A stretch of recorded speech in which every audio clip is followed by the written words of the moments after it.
Assalamualaikum dan hai. Anda semua sedang menonton Eksplorasi Delima bersama Cikgu Puteri. Jom kita tengok macam mana cara nak login ID Delima dan hantar tugasan dalam Google Classroom. Mula-mula buka website Delima, login menggunakan ID Delima dan masukkan password anda.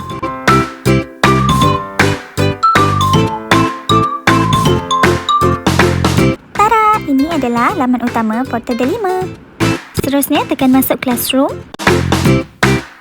dan klik pada kelas anda. Di sini anda boleh melihat senarai tugasan dan klik pada tugasan yang anda ingin selesaikan. Klik pada link yang disediakan dan mula selesaikan tugasan anda.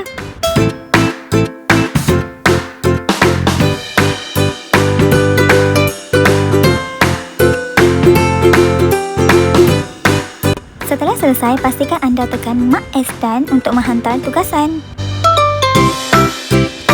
Kerja sekolah kita dah pun siap dihantar.